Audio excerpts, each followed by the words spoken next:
Hit me. Okay, so I was grocery shopping a little earlier today, right? Okay.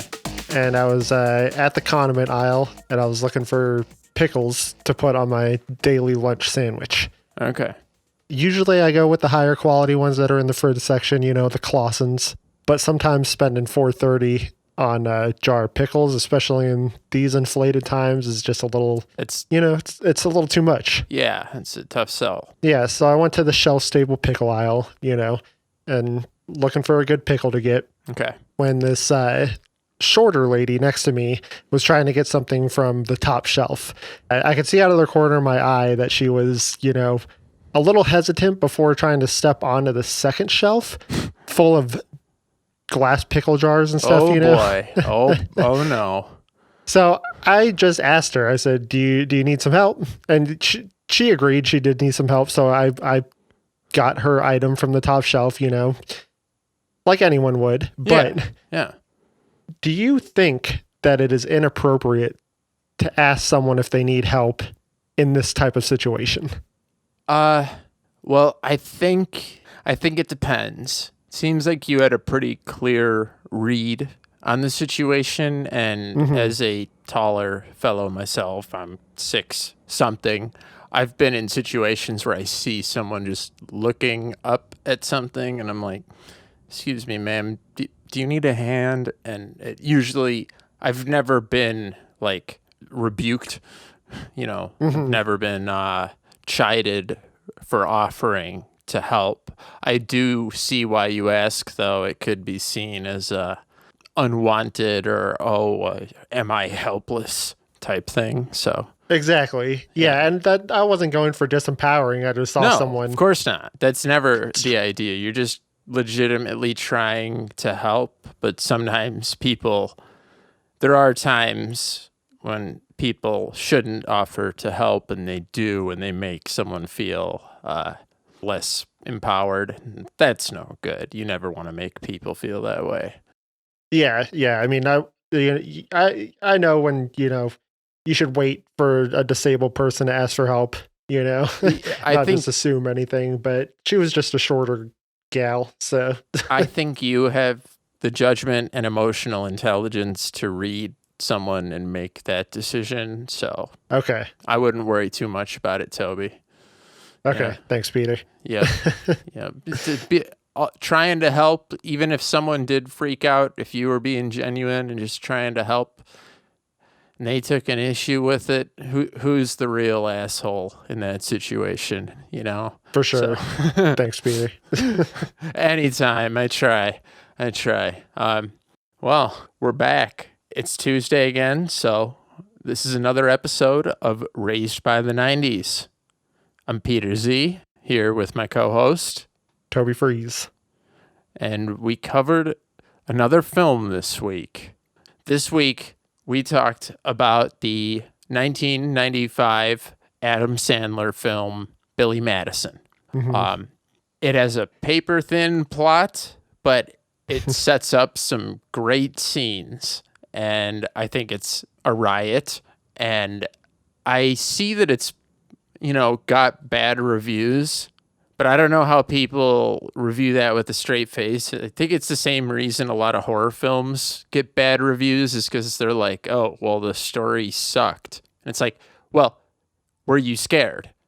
That's what horror fans care about. And this movie made me laugh my ass off. I didn't watch it for great character development, but it's actually like not lacking in that department either. So, I was, here's one thing I'll say. I noticed on the Wikipedia page for it that one of the last lines at the top is, despite its bad initial reception by some, a lot of people view this as his best, in his run of Adam Sandler comedy films, the best one. Or one of them. So, what did you initially take away from watching it? When did you first see it? That's a better question. Probably first saw it around maybe a year or two after it first came out. It had to have been 96 and 97.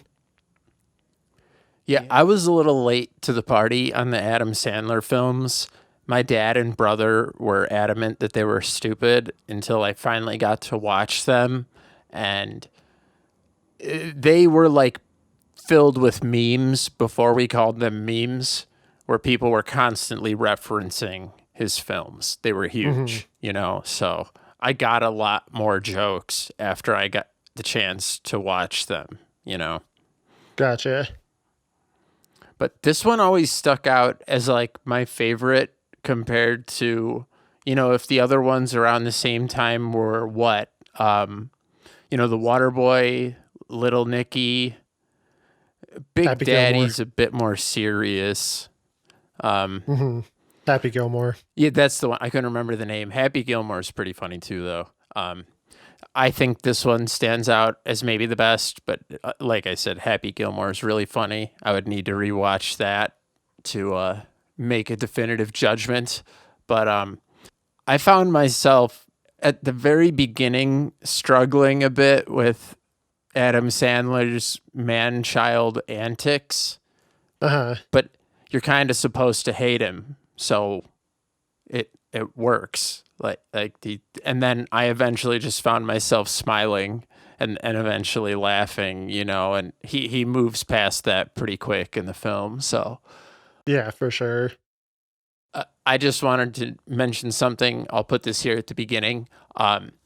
I noticed that this film was directed by Tamra Davis. I had never heard of her. Have you? Uh-huh. No, I haven't. No. So I just thought it was interesting that she just so happens to have directed the music video for Wild Thing by Tone Loc and song by Faith No More, Nettie's Girl by the Beastie Boys, which Mm. are all, all of those actors slash bands have been mentioned on the podcast before. And she also directed Half Baked and the Mbop music video, both of which are just like quintessential 90s culture. You know what I mean? Yeah. So that was just one interesting observation. I don't have a whole lot to say about the cast otherwise, It's well, we'll talk about some of them a bit more, but there's not like anything else to highlight, I don't think, just yet. Yeah, no. I kind of like at the very start of the movie how it's got this fake plot setup. Like you think Billy has something really important to do right at the beginning, but then it's just nudie magazine day. And there was definitely some other stuff that really rang true of the 90s. Again, the credits is not as egregious as 10 Things, but it has this font that kind of looks like Jokerman if you like took away the dots and straightened it out a bit with all these Mm. goofy little additions that look extremely dated by today's design standards. But I kind of like it. It took me back. And oh, the big thing, I legit had the movie's theme, like the orchestra theme. The very collegiate, almost Ivy League soundtrack. Ooh, I really like that. Yeah, those are well put, my man. Well put. No, but Thanks. I had that song stuck in my head, and I was like, dang, like who would have thought you would have a song from Billy Madison stuck in your head? I mean, there's some other songs we'll talk about from the film, but like I think that's an original song for the movie. So Yeah. it's pretty good. It surprised me. So I enjoy the opening a ton. I think the thing that really sold me on watching it is when someone mentioned that Norm Macdonald's like first line is like, Billy, like, what's today? And he's like, October? And got rip Norm Macdonald. He was so funny. Every time he opens his mouth in this movie is just ridiculous, Yep. completely deadpan. Oh, yeah. I love it. I love, I mean, this is jumping ahead a little later in the movie, but just one of his deliveries when he's like, when the news story comes on about the principal accepting the bribe from Billy, and Norm Macdonald just goes, "No, they could be talking about somebody else." Nobody even takes the time to respond to Yeah. how stupid a comment it is. I love it. Yeah, he's so good at those deadpan responses. He kills it every time. And do you have any other, just because we're talking about him, I don't know if you have any favorite bits of his. There are tons of good ones, but like it wasn't even a bit. But when he's talking with Sarah Silverman and she's like, "Thanks for dressing up," because he like wore sweatpants and stuff. After she describes her like artist collective, he goes, "It sounds like a whole bunch of commie gobbledygook to me," which is just the perfect answer and totally what it sounds like. So it's so funny. And she just doesn't have an answer. It's great. That's hilarious. I think one of my favorite Norm moments is when he, I forgot whose roast it was. I may have been Bob Saget's roast.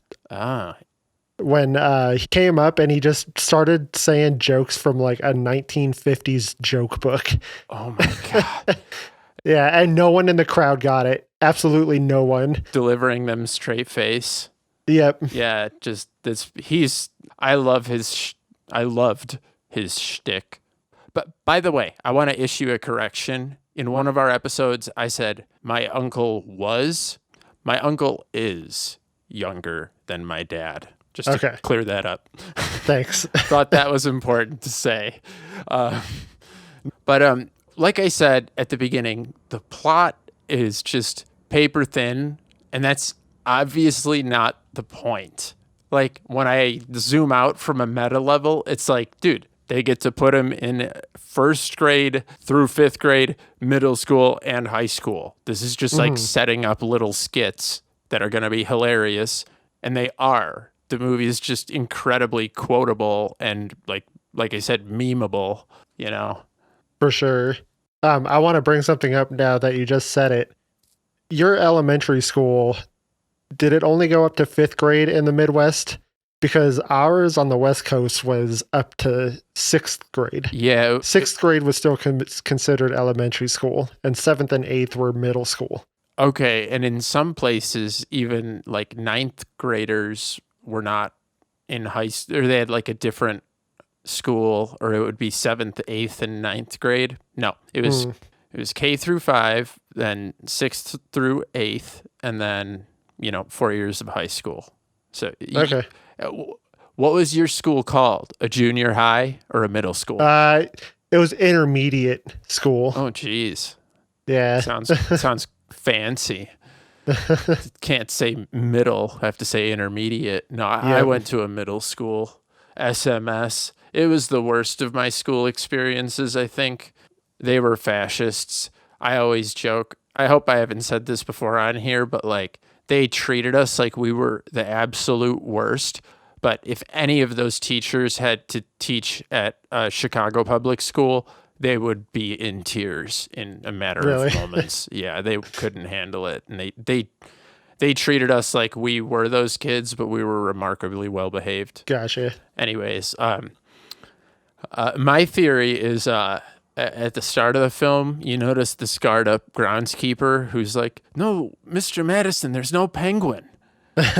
my theory is he got all those scars from Billy's drunk golf cart antics. Oh, yeah, possibly. Maybe. I don't think, as it turns out, Billy's an idiot with a heart of gold. But, I don't think he would actually do that. I'm just playing around, but it's a fun little fan theory. I also feel like an old person when I watch this because, like, the first thought that came to mind is, wow, everyone's so young. Yep. So just to briefly go through it, I'm sure you all know, Billy wants to inherit his dad's hotel empire, but he can't until he comes up with this plan to repeat first through 12th grade in a matter of, 2 weeks each grade, which actually a lot of time passes in the film if you do the math. But like I said, it's just a perfect setup for him to be messing with little kids and then slightly less little kids and then like high schoolers. So I think it works as far as a comedy plot. And Hmm. when you see a lot of the gags, the movie's totally self-aware of what it's doing, so they don't take it too seriously, I Oh think. yeah, and the people writing bad reviews online shouldn't take it that seriously either. Exactly. I don't know how you Uh, don't laugh at some of these jokes. They say the best way to ruin a joke, or jokes are like frogs. If you dissect it, it ruins it, kills the frog, kills the hmm. joke. I cannot figure out why O'Doyle Rules is funny, but it's hilarious. Yeah, And I've explained like obscure Tim and Eric humor to people, like why I find something so funny before, but he just walks up, does something mean, and says O'Doyle rules. yeah. I don't even know why it's funny, but it is. I can't figure it out. I don't even get it. So, and another little note about that. In the short time I had to look into the film, that was one of the executive additions. Really? Yes. Whenever they tried to get Adam Sandler to change the lines, he would just say what he originally wrote, him and his partner. So it was like, how do you can't really fight that. He's the lead actor. So, Yeah. but that was one of the gags that someone wrote in and they knew it would be funny, and it became a total meme. And I can't explain why it's funny. There's not even like setup and payoff except they die I at think it's the the end. repetition. Yeah, that must be it. Yeah. You maybe the first time you're like, huh. And then when it just keeps happening, you're like, what is going on? And then when it goes completely overboard where their car slips on Literally. a banana peel and they drive off of a cliff. I did notice that there's not just one setup shot. They randomly just show when someone's driving that the banana peel is still there in the middle of the movie. But that's getting ahead of ourselves. We should probably get into one of the, bigger aspects of the film is the fact that he's trying to woo one of these teachers too. Hmm. So I'll just start at the beginning. I did notice that when he first walks up, it appears like she gives him a bit of a coy look and a bit of an up and down, like the initial attraction's there Uh-huh. before he's like, "Yeah, I'm here for first grade." Gotcha. That kind of kills the attraction, I think. But I think it's a Yeah. a little subtle setup that she's like, "Oh, I am into this dude. Oh wait, he's an idiot. He has a lot to prove." You know. And then the things that he does, like, I guess this is going backwards now, but the things he does before getting into school, my friends and I just always like the flaming bag of poo scene. It's Uh-huh. just so funny with old man Nelson. Yeah. He called the shit poop. Yeah, that's one of the greatest lines, and also Judas Priest, Barbara. Like, I'm gonna start using that. There's a couple things I'm gonna start using from this, like when he calls someone sideburns. To be fair, people could have been calling me that in high school, but no, You got the sideburns. yeah, I had some sideburns. yeah, yeah, nice. Uh, Me too. I just literally didn't know where it was appropriate to stop shaving. So I just had big ones until someone told me, they're like, "You got really big sideburns." And I was like, "I do? Oh, I guess I'll shave them.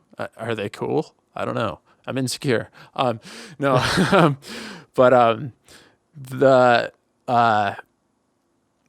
just the that whole poo scene, and don't tell me what to do, devil woman. This one's out of control. Call the fire department. So funny. And it just, oh man, I would love to be getting into that nonsense, but you can't do that anymore either. no. Uh, Yeah, you'll get like I don't even know what kind of I mean, I don't even know what kind of charges you'll get oh, these days. well, I remember that, like, I never did this one personally, but I knew some people that did the poop dollar. You'd put Yeah. poop on a dollar and wait for someone to pick it up, and they'd be all grossed out. And like apparently people have been charged with like sexual harassment for that and stuff, which Yeah, that seems about right. doesn't surprise me. It is a little messed up. That's why I wouldn't do it. But like certain pranks shouldn't be taken that seriously. Dude, did you do any pranks? This is a perfect episode for it. No, I didn't. I think the worst thing I did was ding dong ditch. Okay, that was like our MO, but Yeah, because it's harmless. You Well- waste 2 minutes of someone's time. well, that's what I was gonna say. Did you just ding dong ditch, or did you have it to the point where you'd be like hitting up your friend saying 3D, and they knew that meant ding dong ditching like the same person 20 times, driving them crazy? Like we were No. a bit nefarious sometimes. No, ours is all spur of the moment. It was like, hey, you just want to kind of ring some random doorbells. Yeah, ours was planned. There was intent. But no, that was an exaggeration. We were never that bad. We did create some enemies, though. So, like, people who would literally exit their house and chase us, which is really fun. Or when we were laying on... we were laying on the lawn once, and a guy came running out, and he's like this old dude in a tank top, and he's like, "What do you kids think you're doing?" My buddy got up and roared like a dinosaur at him, and then we all took off. It was the funniest thing ever at the time. That's the type of stuff that I think Billy Madison would find funny, so that's why I share it. You know, I was 11 or 12, so yeah, give me a break, listener. But yeah, I was that kid in your lawn causing trouble, so sorry.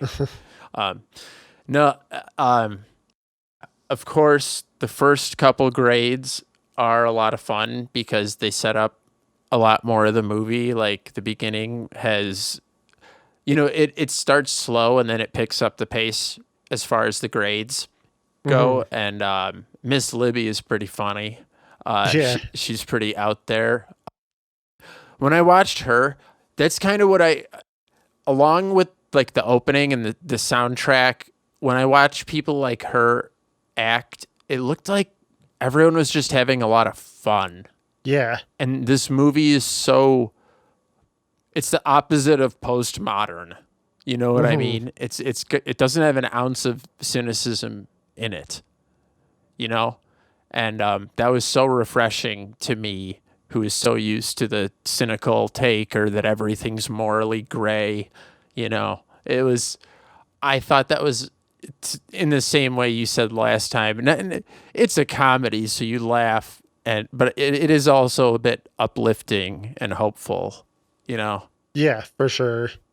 But back to what I was saying, you know, it starts off slow in the grades. For a film with so many kid actors, not leads or anything, they certainly don't mess up the movie at all. They provide... No, they add to it. Yeah, they provide some of the funniest scenes. Yeah, like Scotty and his snot mom. Yeah. Oh, gosh. Yeah. So, no, I really applaud them on either their casting or just the performance of the kids. You know, his buddy, what's his buddy in third grade's name? Ernie? Yeah, Ernie. Yeah. Ernie actually, he made a post on Reddit, like, Really? I think it was this year or last year. And of course, he's all grown up now. And like, it didn't even have to do with Billy Madison or something. Maybe a twinge, I don't remember. But someone was like, wait, are you Ernie from Billy Madison? And he's like, yeah. People figured it out that it was him somehow? Yeah. Like, I think maybe he did post a picture of like behind the scenes or something. Oh. Yeah, but Interesting. people were just like, wait, so you're just Ernie? Oh. He seemed like a cool guy though. So Yeah, no, but it's good to hear that being a child actor didn't ruin his life or anything. well, I don't think he did anything else. So. Exactly. Yeah, I think he stayed away from acting. Yeah. With the kids, you know, like the pudding kid, he's just so adorable, and he has this perfect pudding mustache. Looks hilarious. Just nods with these big grin, mouth full of pudding. Hilarious. And yeah, like you said, the scene with the MILF, like that's what I'm saying. The movie's pretty self-aware. She's Daddy's in prison. He's gone for a long time. Like they're obviously playing on, tropes of the past and stuff. Yeah. And then right after that, I think, is when they have who's the conniving guy? Eric. Eric. Yeah, they have Eric doing like a Bond-esque speech or Bond villain-esque speech while like toying with a mouse. Yeah. So I think it's pretty self-aware. I don't think they were trying to be serious, and people might have taken it too seriously. Well, that's just people sucking the fun out of stuff, dude. Like, there's certain people I can't watch movies with or even discuss any type of entertainment with because they just suck the fun out of it. I can be a bit of a hater, but it's usually because I'm hating on shit that sucks. I mean, what can I say? Yeah, there's a difference between having an opinion and just sucking the fun out of something. Yeah, So, and sometimes it takes a bit more effort to put on my fun time hat when you're willing to look past the problems and just have a fun time. I think we had to do that for Blank Check to give it a fair shake, yeah, but we obviously still went to town on its problems. But it's like, yeah, don't be a hater. There's plenty of comics out there where people, it ends up with someone yelling like, "Stop having fun," just because someone enjoys something. So when I was growing up, all of my peers thought it was the funniest thing ever. yeah, So if that was the audience it was going for, it was an overwhelming success. And I for still, sure. like I said, I was like preemptively laughing at jokes before when the kid was reading and stuttering, I'm busting out laughing before he even says, "Today, Junior." It's so funny. And like so many memorable lines. Yeah. Yeah, can we roll back one grade? Because second yeah. grade is only the one scene with the spelling bee Okay. or the spelling exercise. Yeah. And just the best part is like, do you want to go to the mall later? Is what I was asking. And the second grade teacher's just response was, "No, Mr. Madison, I do not want to go to the mall." I really like after he goes, like, might as well give it to her. She looks up and is super bitter. Like, this is Yeah. this competition is important to her. It's just funny. He's warring with second graders is great, and Yeah. that which is kind of like the emotional core of the film is that he is, for better or worse, a man child, and he fits in really well with these kids, and he learns how to throughout the course of the film how to like be a bit of a big brother to them, or how to show them what's up, and covers for Ernie, and he starts by pelting him with dodgeballs, but by the end he's come around. So Yeah, for sure. I just noticed that, well, I had kind of forgotten how the villain plot worked. That, like, Eric had a Janny on the inside, and That guy was hilarious. I never really like paid him much thought when I watched it as a kid. But watching it, no, the janitor. oh, okay. Yeah. Yeah. But I pretty much enjoy all the characters. They all have some wacky quirk. yeah. Juanita, is that Yeah. Yeah, she was always my favorite. she's one of the earliest characters in the film that like subverts your expectations. You think she's like super sweetheart caring, but turns out to be just wacky. Yeah. You want me to take my shirt off for you? Yeah. Or and I love how they set up things and just throw it away so quick. Like, he's gonna stop going and ditch school, and she's like, "You can help me shave my armpits." And he's like, "Go to school." And that plan's over. Like, I love it. How about the here's a quick question. What do you think? Did the note in class come from Billy? It's pretty sophisticated writing. When the teacher confiscates the note. That's a good question. What does he say? We have the privilege of living. I can't even speak, but he gets the note and it says stuff like, "I would walk my fat ass out into traffic." No, dude, he looks a little satisfied at the end, but it's certainly like they show the chain coming from the opposite direction. Yeah. Did you ever get in trouble for anything like that? Uh, no. I mean, I was the quiet one in school, as I alluded to. That's what you Yeah. mentioned. I didn't think so. Yeah, I didn't either. I only had one class that I passed notes in, and it was just because the teacher blatantly didn't care that me and my best friend were sitting next to each other, passing pages of notes to each other. So Yeah. that was cool. We did that. I did that in sixth grade. But we had this weird rotation in sixth grade where we went to other teachers' classrooms for history. Okay. And like it lasted maybe 2 months. And we had 4 different sixth grade teachers at our school. So They're trying it out on you. it's something like that. Eh, But I remember passing notes in that regard, but we never got caught. So right on. Very cool. Yeah, I never got the point of like reading it in front of the class. Like that's kind of how I always thought it would go, is it would backfire. And like the kid has his face in his hands, but he just received it, so he didn't write it. Obviously, why would he care? exactly. Like he just was the one to get caught. I don't know. So following that, I just noticed this time that there's a Cars song, which I thought was kind of cool. I'm not one, like, you know, the band The Cars, just what I needed and stuff. I'm a huge fan of The Yeah, Cars. same here. They're, you know, some proto-punk, new wave stuff. Good shit. Go listen to the first album of The Cars if you haven't. That's awesome.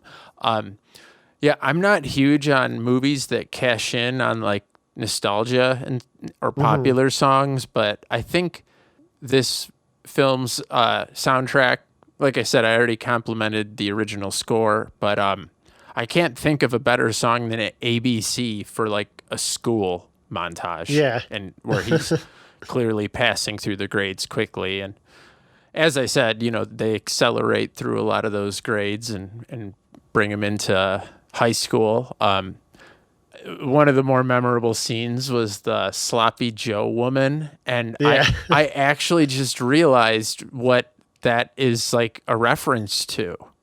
What? It's his old song, Lunch Lady Land. Oh, Do you yeah. remember? Okay. Is, you know, Sloppy Joe, Sloppy Yeah. Joe, that whole thing. So I'm pretty sure that's a reference, but besides the point, you know, she's hilarious that I made him extra sloppy for you. Like, super funny. Just there's so many stupid things that just work, and I think a lot of people probably need to just, you know, laugh a little because it is hilarious. You know, even people who might not think all of it's hilarious, if you don't think the line, if pee in your pants is cool, consider me Miles Davis, isn't funny, you need to work on your sense of humor and stop, maybe drink less caffeine, maybe. I don't know. I'm trying to do that, but that doesn't stop me from I'm laughing. doing the opposite, Peter. Drinking more. I'm drinking more caffeine. I have, you could like, you could build a pyramid of 2 liters out of the dew I have, diet Mountain Dew. So, you know, that I think it's time. I think it's time.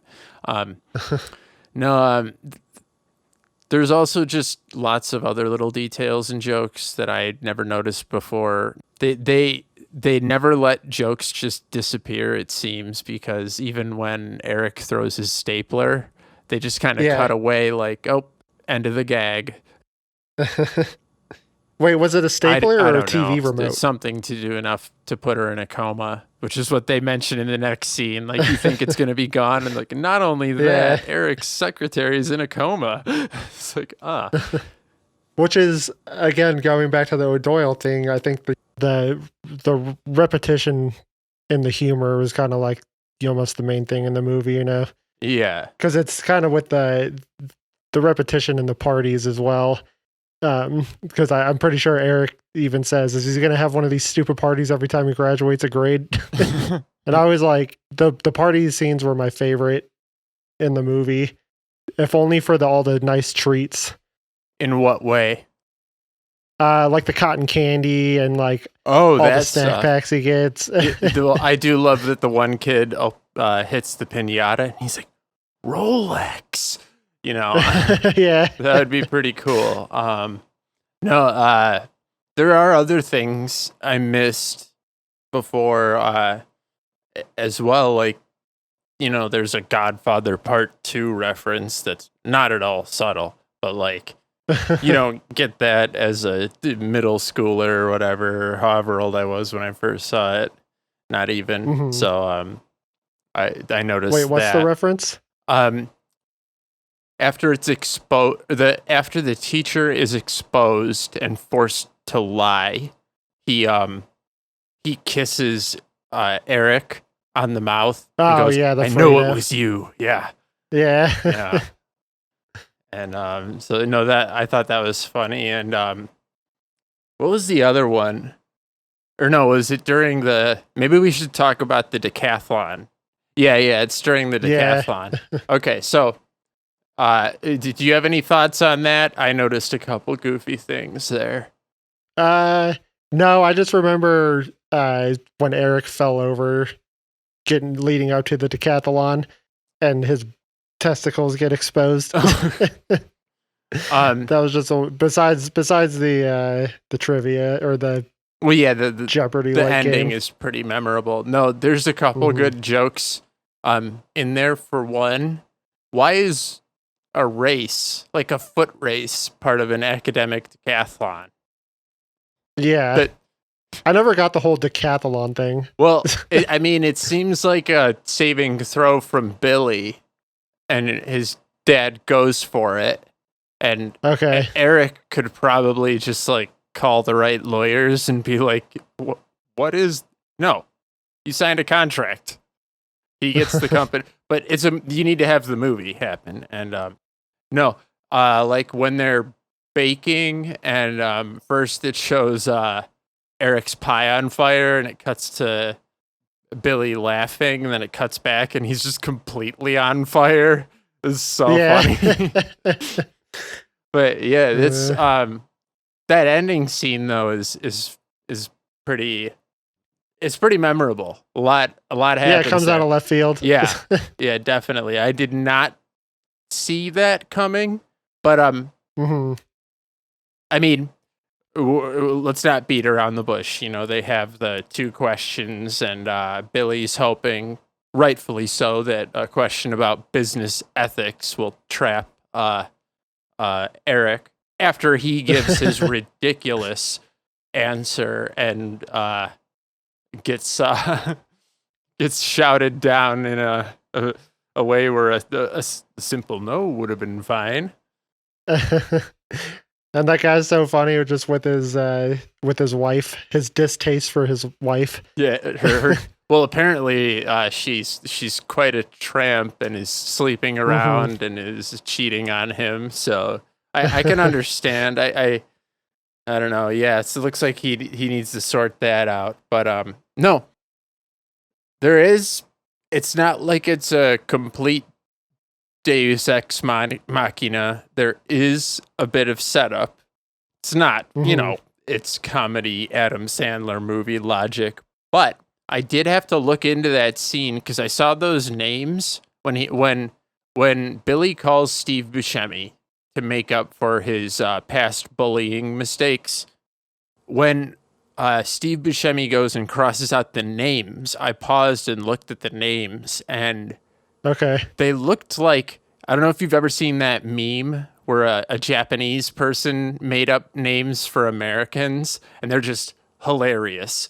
It's from an old video game. That's what it looked like, but apparently that's like crew names and stuff. They just have some weird names. So, but I knew those didn't mean nothing, so I had to look into that. Yeah. But yeah. So then what happens with Steve? With Steve Buscemi? Yeah. This is, back when he was still like the go-to character actor. I don't know the character's name. Where does he kind of come into it later in the picture? So he comes and saves Billy from being shot by Eric. Yeah, Eric kind of flips out. Even though Eric may have had a point that Billy wasn't fit to run the company, well, we'll touch on that again at the ending. I think Billy was right that Eric wasn't fit to run the company either. You know? Yep. And Exactly. it is a bit weird with a whole gun in a school, but it's not like it's like a school. It's still weird, but whatever. I didn't think too much about it, and he survives getting shot, So, Yeah, he's fine. but yeah, Steve is the one that takes him out with what looks like a high caliber rifle or something, and Billy's thankful he called that guy. So, Yeah. no, that definitely took me way by surprise the first time I saw it, and there's a couple hopeful things though. Like before that, before we touch on the very ending, the song kind of comes out of nowhere. Like, this is a comedy movie, and then they're all doing this stuff, and the kids are doing gymnastics, and I, for one, will never question why a woman is wearing a dirndl. Like, when they put Veronica in the German outfit that she's wearing. Yeah. Yeah, those things rule. So I will never question it, even though it's like The Oktoberfest special. Exactly. Yeah. Yeah. Why? Yeah. Should I even question why she was wearing that? Well, I wouldn't in the first place, but also no, you shouldn't in this case. I think it ends with "Do you have any more gum?" Yeah. And I don't know what that means unless it's commentary on how, like, I used to use that shit as social currency in high school, like guaranteed way to start a conversation. Like, oh, you need a piece of gum, or if people are asking, you just want some points with them, So I don't know, but maybe it's just like a school joke, or maybe it's meant to be totally out of place. I don't know.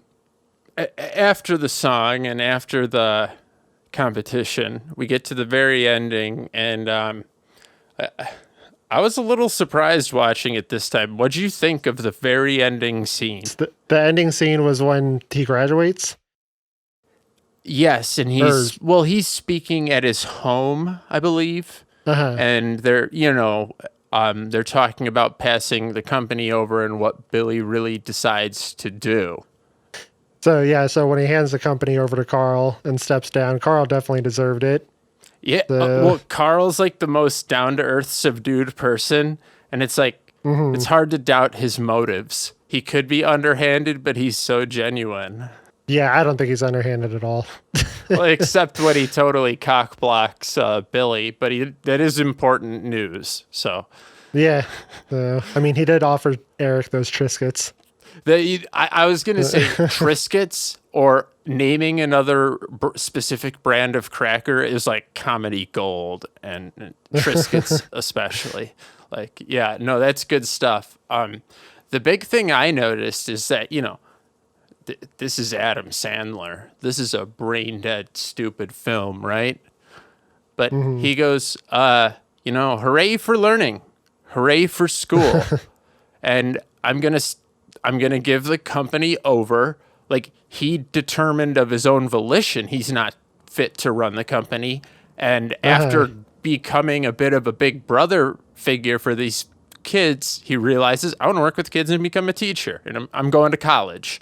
So clearly a stupid film with no message to offer, and it's not like the main character says hooray for school. Just, a little bit of a backhanded cynicism there for the Adam Sandler haters. They didn't watch that part. But no, then the very ending is like, first of all, that's kind of like the song for the film. But I didn't know what it was. I feel like we have this happen almost every episode where I'm figuring out some unsolved mystery. I only knew one other Billy Squier song, and it's Lonely is the Night, which is about as close to Led Zeppelin without being Led Zeppelin there is, I think. Yeah. But I would have never deciphered the lyrics are stroke me, nor, like, my brain just doesn't go right to that. But I obviously known this song for ages, and putting that to rest with the captions on was like, thank God, because that is a cool guitar riff. and stuff. So I was happy with that. And overall, the soundtrack, not too much nostalgia baiting, a little bit, but like I said, they fit the scenes they were in, and Renegade plays when he goes against the original plan and all that stuff. So yeah. Any last thoughts, man? No, just stay here. Stay here as long as you can. Don't you ever say that. The poor kid's face, it was just already kind of messed up and so crinkled. No, he's absolutely right, though. High school was pretty rough.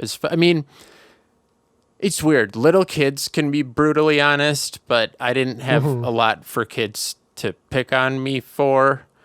Middle school was rough for me. I didn't fit in very well, but then high school was pretty easy because, like I mentioned last time, I'd been a wrestler for, 10 years at that time, and I was pretty built, and it was like, okay, I can work with this, For sure. Middle school was not like that. I was a nerd.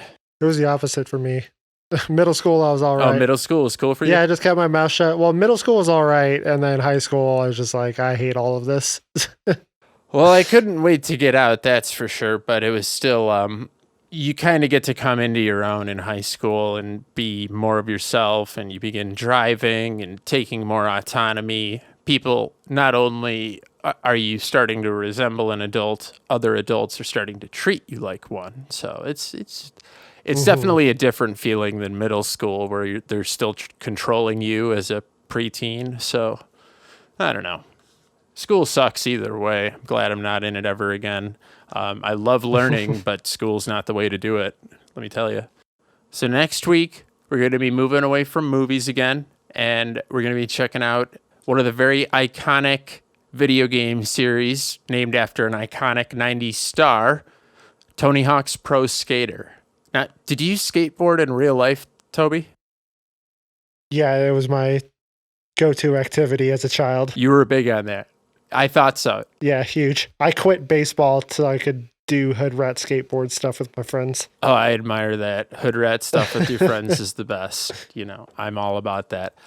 Very cool. So you can school me on some of they push the bounds of reality pretty clearly, but you can school me on what's real and what's not so real in these games. And I played the crap out of them with multiple friends and my brother. So we'll have a lot of experiences to share. For sure.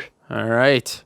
Be sure to check in with us next week, where we will be covering the Tony Hawk Pro Skater series. Be sure to rate and review on Apple Podcasts, like and subscribe on YouTube, follow us on Twitter at RaisedByThe90s, and thank you for listening. See you later.